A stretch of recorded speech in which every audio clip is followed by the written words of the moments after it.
Hello, DelusionDispeller, back to talk to you a little bit more about narcissistic therapists. Okay.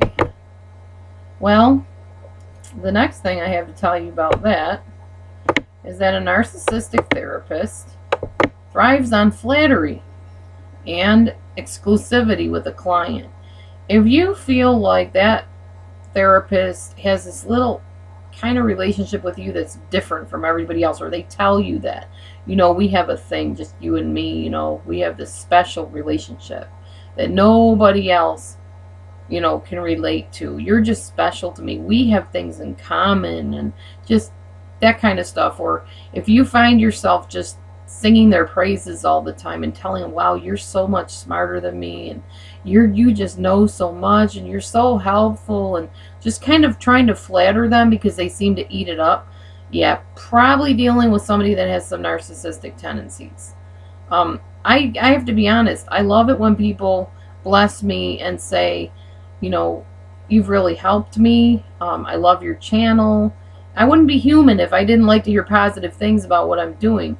But I don't get off on these flattery, syrupy compliments about my appearance or about the way I do things. It's a blessing and it's humbling to know that the Lord has chosen to work through me to touch your lives. Whether you believe in the Lord or not, I believe that's who is running my life. So I believe He is touching you through me. And I'm not saying that in a prideful way. I'm saying that in a humbling way, because who am I? Without Him, as far as I'm concerned, there wouldn't be a DelusionDispeller at all, or a DelusionDispeller channel, or anything I've done. He is my source.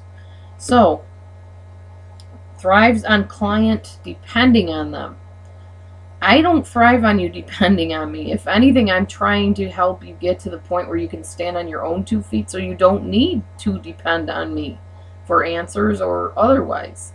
I'm hoping that through our sessions, eventually, you're able to stand up and set some boundaries and make some changes and move on forward. So it's not me trying to establish this dependent relationship where we are always, where I am the one in charge and you just do what I say.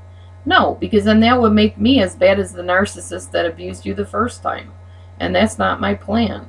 My plan is to give you some insights, give you some direction, and send you on your way.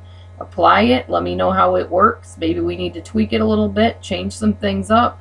But my plan is not to have you depend completely on me and not be able to make your own decisions, because I'm not always going to be there for you. And I may steer you wrong at some point. I'm not perfect. So you need to use your own brain and you need to make your own mistakes and your own choices. And I'm just there to encourage you and pick up the pieces when things fall apart from wrong choices. I'm not there to be your conscience or your mommy or your guru or whatever. Not that I haven't been like a surrogate mother to some of my clients, because that has happened. But I'm not there, even if you were my biological child, to live your life for you. That's not right. That's narcissistic in itself. So any therapist that does that and you feel like you are, you have to keep going to them, and if you don't, you're going to fall apart, well, then there's a problem with that, because they should be teaching you how to strive for things on your own and stand strong. A narcissistic therapist often becomes a pimp to the client. What that means is they establish this relationship with the client in which the client is led to believe that they have this thing, the two of them, that they have with nobody else but that client. Dangerous, very narcissistic, because if they control you and they are your pimp, so to speak, then if they decide to be done with you, you're devastated. You have nobody and nothing. So don't do that. Don't put one person all in this high, lofty place where, God help them, if they fail you or they leave you, you're going to fall apart. Don't do that with any person. A narcissistic therapist will not be accountable to other colleagues in their field. They don't go to the meetings with other colleagues. They don't let other colleagues give input into what they're doing. This video is going to be a little bit longer than I had planned, but hang with me a minute. somebody that is narcissistic does not like being confronted or questioned or called on their stuff. And honestly, I have no problem with it. I have people giving input into what I do all the time. I have my mom that does that. I have a spiritual mom that does that. I have a spiritual dad that does that. They're like mentors in my life. My husband gives input.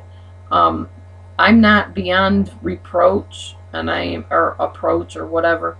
I am not beyond correction. Even some of my viewers have corrected me on some things. I'm not going to go back and redo every video I ever did, but if there's a video that's really totally off, I will redo it. I'll remove it and redo it. So I have no problem with that. I don't get defensive if somebody says, well, you know, that's not true or whatever, and I can find proof that it's not. And the last thing is, a narcissistic therapist cannot handle being called on their bad behavior by the client or anybody else, even if there is evidence or if the client expresses a problem or a bad feeling about something the therapist said or did. And this therapist that's narcissistic may even end sessions if the client dares to confront or questions them too much.